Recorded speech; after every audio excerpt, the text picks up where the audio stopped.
Hello everybody, and welcome back to 5 Stitches Crochet, where we keep things simple.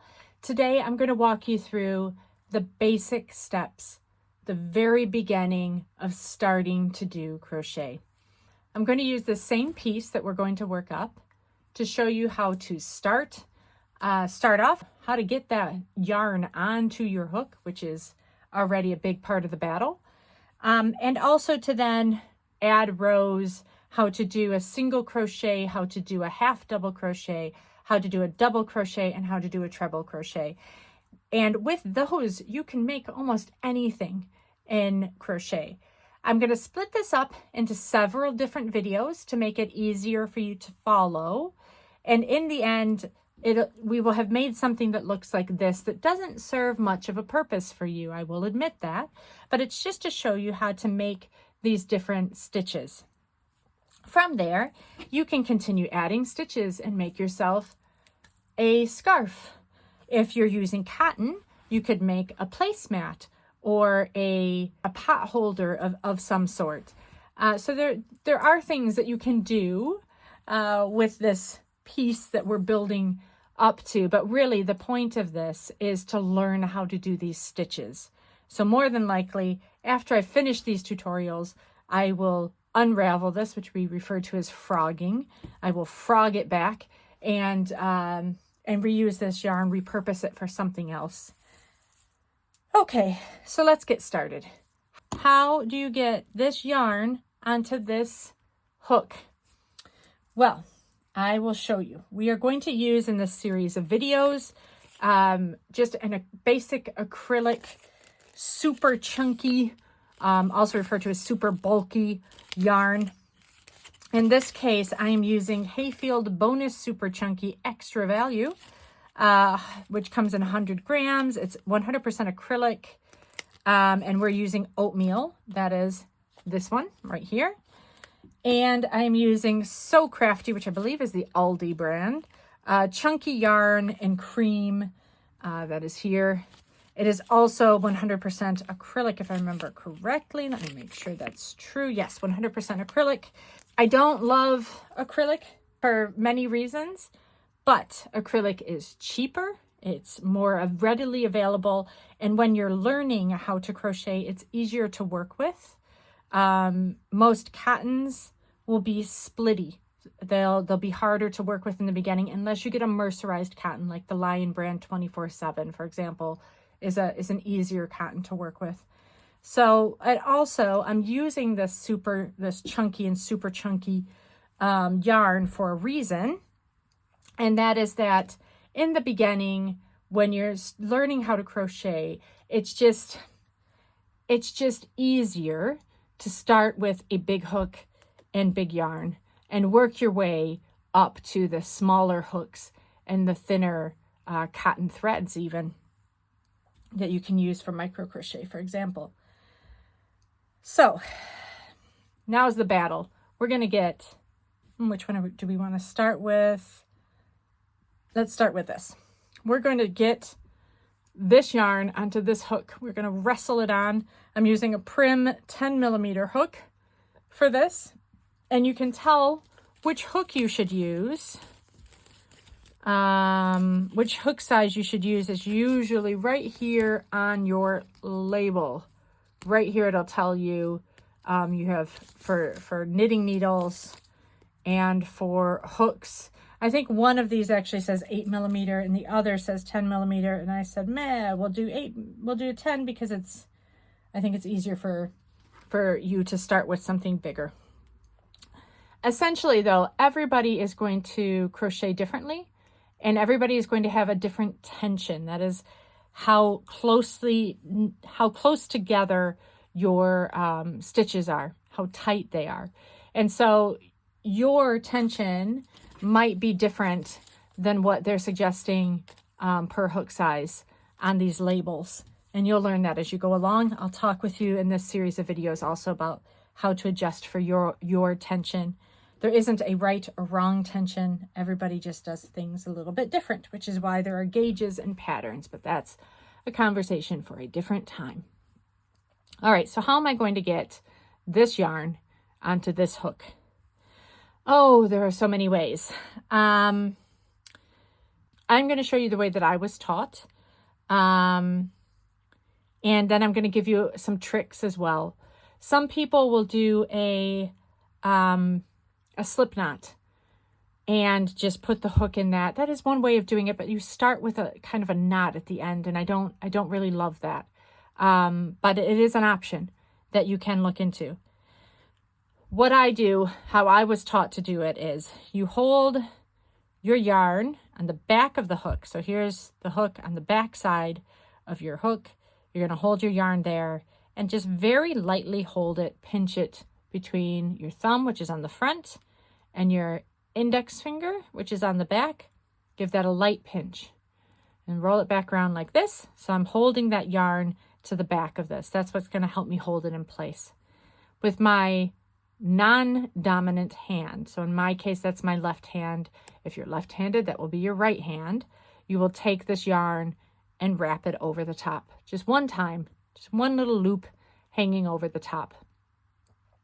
You can wrap it from the top if you want instead of from the bottom, but I find it easier to start to wrap it from the bottom. You'll notice that I switch back and forth as I go, because it really doesn't matter if it's coming from the top or bottom. Then I'll wrap it again. So now I've got two little loops on there. See those two little rings?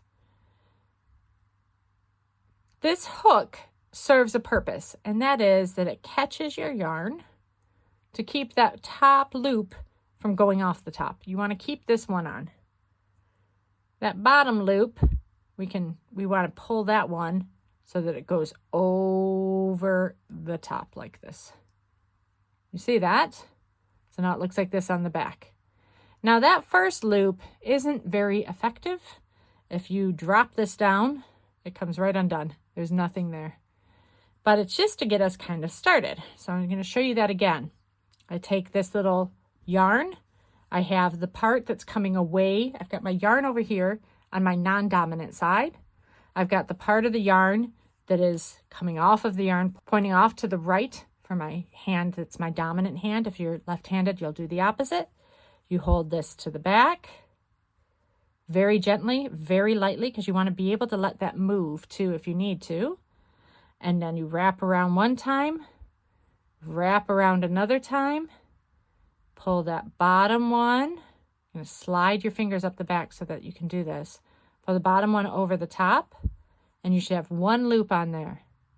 To get this to firmly stay, you're going to do something similar. Again, you're going to wrap around one time again, so that you have two loops on here again. Your loose loop is on top. This one should be a bit wrapped around. And then again, you're going to slide your finger up the back so that you can pull this bit over the top. And voila, you now have two chains on the back of your, hanging from the back of your hook. I'm going to show you another way to do this that perhaps is easier, perhaps is not. It depends on the person and their preferences. But another way to do this is to take your yarn and kind of make a hook over it, over your hook. Hold it like this and twist around one time. Now, instead of doing that first initial crochet that I showed you that just falls apart, what you've essentially done is replicated that first one just by doing a twist around. Now you've twisted the yarn around. You could also just take the yarn and twist it around, but you know, I like my way better. And then you need to hold that twisted bit on the bottom, wrap your yarn over again so that you've got that loose loop, and bring it over the top. Bring the bottom one over the top one. And again, you'll need to do that twice for it to hold. And then you've got your two chains. Should I show you that again? I'm going to clear off the background a little bit to see if that makes it easier for you to see as well. Move my things out of the way. Here we go. Let's start that again. I'm going to unravel it. You'll notice that if I pull the yarn from the side that my skein is on and pull it away from the finished thing, it unravels the whole project. Let's do this again. Which way should we do? Let's just do another way. We do our wrap around twice, pull it over from the bottom, wrap around again, pull it over from the bottom, and we have one loose and one very tight crochet or chain. If I pull this, I unravel the whole thing, and let's try the other way. Hook my yarn around like this, do a twistaroo,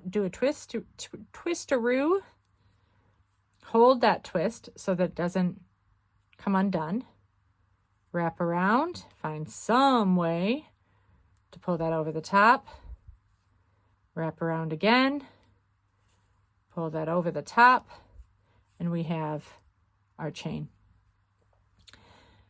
If you read a pattern, it will tell you when you start a crocheted item that works up in rows, so usually that's a rectangular piece of some sort, it'll tell you how many to chain. It'll say CH, which is the shorthand for chain, CH 20, for example. And that means that you continue doing 20 chains. If you're making something like a scarf, so let's say we wanted to make this into a scarf, all we'd need to do is add length and add length until we're done. So in that case, when we know that what we're making, we'll just add enough chains for the length of what we want to make. Now, I cannot stress enough, do not trust eyeballing a chain length. Don't trust yourself. You will do what I did, which is make an absolutely enormous blanket. The first blanket I ever made was absolutely gigantic because I made a chain and I was like, about yay long. It sounds about the width of a blanket. And instead it was just way too long. Or you'll make it too short, but it's better than for you to actually measure it out or you hold it up against something else and see how long that chain is that you want to make. And that will be the width of the project. So if, for example, you did want to make a trivet or a pot holder, then you'd say, okay, I want to make a pot holder that is about yay sized. Do your first chain to establish that width. All right, so that's what we're going to do. We've got 1, 2, 3 chains. We're going to continue. Wrap around. Now, once I've got this, once I have established enough of a chain to where it's not just going to fall off the hook, I've got this on, I've got a loop around my hook, I've got the chain holding it on. At that point, what I usually do is I pass this over to my non-dominant hand so that the only thing in my dominant hand is my hook. And that makes it easier for me to quickly navigate it. So I pass this over to my left hand. Then the bit of yarn that I have here, I keep it draped between my index finger and my middle finger on my non-dominant hand. So I'm pinching the chain here between my thumb and my index finger, and I have the bit of yarn that's coming from the skein between these two fingers. And that is how I mediate the tension being how easy or how difficult I make it for that yarn to come from the skein. Different people do this in different ways. Some people wear rings that you can thread the yarn through that will help you to measure tension. Some people will hold the yarn through multiple fingers or even wrap it around their wrist. You do you, whatever works for you. But this is how I hold my my hook, and this is how I mediate my tension. Now, different people will also hold their hook in different ways. I believe that I no longer hold my hook the way that I was taught when I was young, but I'm not exactly sure, to tell you the truth. I know that when I moved to South America, I learned how to hold my hook in a different way, kind of more going downward than going upward. And I'm not sure now if I continue to do it that way or not. I'd have to compare it to how my mom and my grandmother crochet. But alas, here we are. So we're going to carry on. So to carry on now, I've got, like I said, I've got my yarn through these 2 fingers. I've got my chain pinched between my thumb and my index. And I want a little bit of space on this. I don't want this to be wrapped so tightly that I'm digging my hook down to get it in there. I'm going to keep it a bit loose. Put my hook underneath there. Shoomp. I'm going to hook this. So essentially, if you look at this, I've done the same thing. I've done the wraparound, right? I've got this wrapped over the top. I've got this one loop. I don't want that new loop to go away. I want to pull it through this one.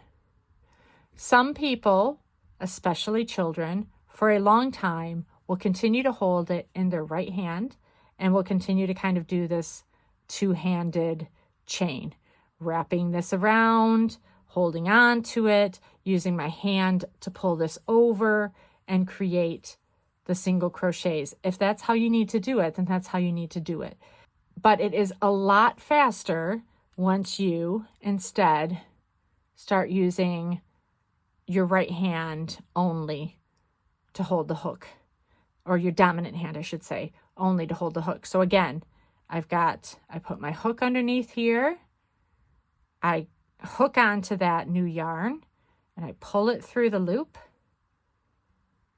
and I do the same thing over and over. You notice I lift up my finger a bit here to let that yarn come out, hook it, and pull it through.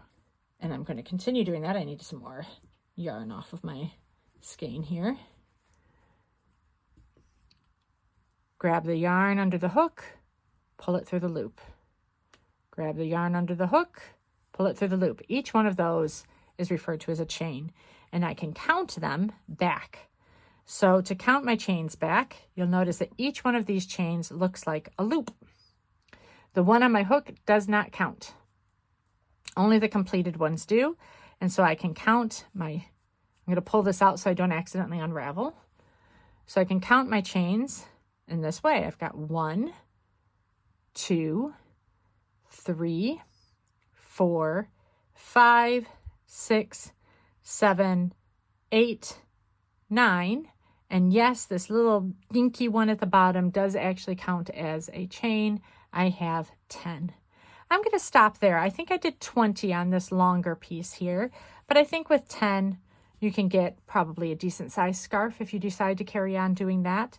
That then is how you work a chain in crochet. The best way to get the right tension is just to practice.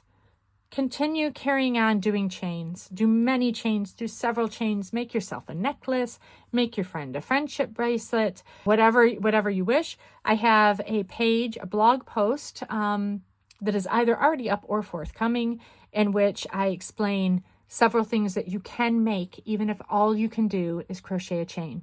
Once you can crochet a chain, you can call yourself a crocheter. This is crochet. You don't need to know all of the various tricks of the and patterns to be a crocheter. You chained this, you make something out of it, you have made a crocheted item.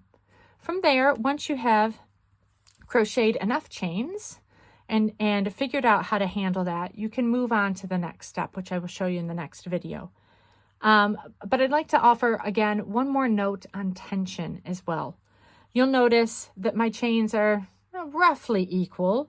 I was slowing this down quite a bit to teach you how to do it, so they're not exactly perfect. Let me do another 10 chains to give you an idea of how they should look.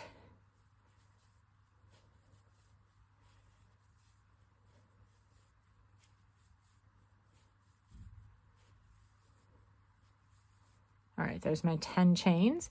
So you can see that they are roughly even. I'm going to move this paper out of the way so you can see it a bit better against the background. Right? When people are starting off with crochet, they often usually make their chains too tight. The tightness of your chain is going to depend on how taut you are holding this yarn that's coming through. When people are starting off, they have a tendency to wrap this very tight to try to keep it from slipping.